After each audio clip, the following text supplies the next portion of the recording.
একতারা ধরলেই যে বাউল হয়ে যামুগা এটা কিন্তু ভাইবেন না। আসসালামু আলাইকুম সবাই, কেমন আছেন সবাই? আজকে আপনাদের কাছে নিয়ে আইছি আমার একটা নতুন ব্লগ। জামাই খালি একা একাই ঘুরবার যায়, জীবনেও আমার হাতে করে নিয়ে যায় না। তো এবার কইছি বেড়াবার না নিয়ে গেলে গেলা তোর ভাত আর খামু না। এই কথা হই না জামাই বেড়া আমারে কয় ভাত না খাইলা পানি খাইয়েই থাইকো। জায়গা মেলাবার কোয়ার পরে এবার রাজি হইছে সব বন্ধুরা মিলে নাকি তার বউ করে নিয়ে যাবো বেড়াবার নিগে। রান্না বান্নাও প্রায় শেষ, এদিকে আমার মেলা খিদা নাকছে, তাই ভাবিরে কইলাম ভাবি আলু ভর্তা দিয়ে কটা ভাত করুন। খিদার জ্বালায় বয়ে পড়লাম দুইজনে এক ডিশের মধ্যেই। গরম ভাতের হাতে শুকনা মরিচ দিয়ে আলু ভর্তা যে কত স্বাদ তা তো আপনারা বুঝবারই পারতাছেন। খিদার চোটে সাবান চুবান বাদ দিয়া খালি গিলতাছি, হাতের ঠেলায় খাইতেই থাকলাম। আর চিন্তা করলাম পিকনিকে যায় তাহলে কি খামু। চিন্তা করে আবার খাওয়া শুরু করে দিলাম, করার কিছুই নেই। আবার মাছের ডাইলও বহাইছি রানবার নিগে। আরেক মুরাদা পিকনিকের রান্দা বাড়া চলতাছে, বেটা মানুষে করে দিছি রান্দিবার নিগে। কাম করে দেখো এখন কিবা ঠেকে, মেয়ে মানুষে কত কাম করে সেটা কি তোমরা বুঝো?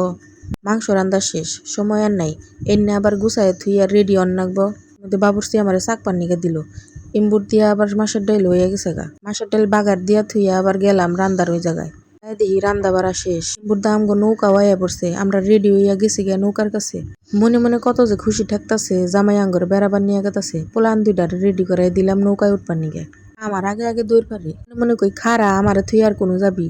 মেয়া মানুষ করে বহাই দিয়ে পোলা মানুষ গুনা উঠতাছে। ব্যাকের শেষে আমার জামাইটা উঠতাছে। আহারে কি কচি কচি দেখা গেছে গো। কচি কচি দেখা গেলে কি হবো, দাঁত কিন্তু নড়া শুরু হয়ে গেছে। নৌকা ছাড়ার পরে বিশ্বাস করলাম যে আসলে আঙ্গরে বেড়াবার নিয়েছে। নৌকায় উঠাই নিজের ভিডিও করা শুরু করে দিলাম। মাস্ক পরা কেমন জানি ঠেকতাছে, দম বন্ধ হয়ে গেছে গা। বাতাস খামু তা থুইয়া মুখের মধ্যে ঠোনা বেঁধে থুইছি। একটু পরে টান্দা খুইলা হালাইলাম। খোলার পরে যে শান্তি ঠেকতাছে। আর একটা দুঃখের কথা কই, পোলাহান হয়ে গেছে গা দেখে জাঙ্গর কিছু খাবার মন ধরে না তা না, পোলাহান্ডিরে ব্যাগ কিরি চিপস দিল, আঙ্গুরে একটা করেও দিল না। কষ্টের ঠেলায় একতারা বাজান শুরু করে দিলাম।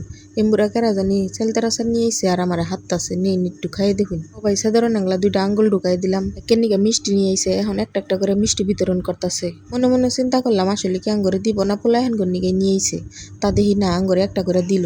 একটা করে দিলে কি হবো, আর একটা খাবার মন দরসাল, কিন্তু শরমের ঠেলায় কবার পারি নাই। মাত্র 3 ঘন্টা নৌকা চলার পর অবশেষে আমরা সিরাজগঞ্জ রাসেল পার্কে এসে পৌঁছাই গেছি। এই নিজের ভিডিও নেওয়া শুরু করলাম। এবার যখন আইসি একটু পোস্ট পাস দিয়া ভিডিও না করলে কি আর চলবো। পুরা পার্কে ঢুকেই তো আমার 2 মেয়ে লাফালাফি শুরু করে দিছে। এমন একটা খেলনা নাই যে ও চইরা দেখে নাই কে। ওর পিছে হাঁটতে হাঁটতেই আমার ঠ্যাং দুইটা বিষ হয়ে গেছে গা। কখন যে যাওয়ার সময় হয়ে গেছে গা বুঝবারই পারি নাই। এমবুরদা দেখি নৌকা ছেড়ে দিব বাপ, আবার উঠা বইয়া পড়লাম নৌকার মধ্যে। আমার আজকের এই ভিডিওটা কিবা লাগলো অবশ্যই কমেন্ট বক্সে জানাবেন। আশা করি সবাই ভালো থাকবেন। আল্লাহ হাফেজ।